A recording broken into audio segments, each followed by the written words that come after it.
அனைவருக்கும் வணக்கம். மகா சிவராத்திரியின் முக்கியத்துவம் பற்றி காணலாம். மகா சிவராத்திரி என்பது சிவபெருமானின் சக்திகளை அணுகி அவரது ஆசைகளை பெற்று அனைத்து வகையான கர்மாக்களையும் நீக்கி புதிய உணர்வை பெறுவதற்கான சிறந்த நாளாகும். மகா சிவராத்திரி இரவு உங்களுக்கு மீண்டும் மீண்டும் ஒரே யதார்த்தத்தை உருவாக்கும் எண்ணங்களின் தொடர்ச்சியான வடிவங்களை மாற்றுவதற்கான வாய்ப்பை வழங்குகிறது.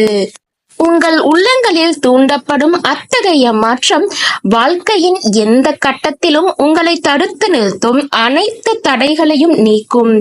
இதனால் மகா சிவராத்திரி உங்கள் உடலையும் மனதையும் ஒரு புதிய உணர்வுடன் உற்சாகப்படுத்தவும் வளர்க்கவும் உதவும். இது புதிய வாய்ப்புகளுடன் ஒரு புதிய வாழ்க்கையை உருவாக்க வாய்ப்பளிக்கிறது. சிவராத்திரிக்கு பின்னால் உள்ள புராண கதைகள் என்ன என்பதை காணலாம். மகா சிவராத்திரி அன்று பிரம்மாவுக்கும் விஷ்ணுவுக்கும் இடையிலான சண்டையை முடிவுக்கு கொண்டு வந்து அனைவரின் மீதும் சிவனின் மேலாதிக்கத்தை நிரூபிக்க சிவபெருமான் எல்லையற்ற சுடர்விடும் நெருப்பின் வடிவத்தை எடுத்தார். மற்றொரு புராணத்தின்படி மகா சிவராத்திரி அன்று சமுத்திர மந்தனத்தின் நிகழ்வின் போது அமிர்தத்தில் விழுந்த ஹாலஹால விஷத்தை சிவபெருமான் குடித்து பிரபஞ்சத்தை காப்பாற்றினார். மகா சிவராத்திரி சிவபெருமான் மற்றும் பார்வதி தேவியின் தெய்வீக திருமணமாகவும் அனுசரிக்கப்படுகிறது. மற்றொரு புராண கதையின்படி மகா சிவராத்திரி அன்றுதான் சிவபெருமான் கங்கை நதியை தனது நெசவு முடியில் கொண்டார். அதன் ஓட்டத்தை மென்மையாக்கி பூமிக்கும் கொண்டு வந்தார். மகா சிவராத்திரி சடங்குகள். இந்த சிறப்பு நாளில் சிவனை லிங்க வடிவில் வழிபடுவதே சிறந்தது என்று வேதங்கள் கூறுகின்றன.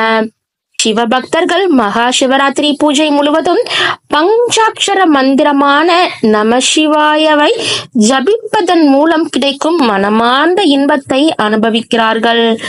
பால், தேன், வெண்ணெய், தயிர் மற்றும் பன்னீர் அல்லது கங்கையின் புனித நீரால் லிங்கத்திற்கு அபிஷேகம் செய்யும் போது இந்த மந்திரத்தை ஜபிக்க வேண்டும்.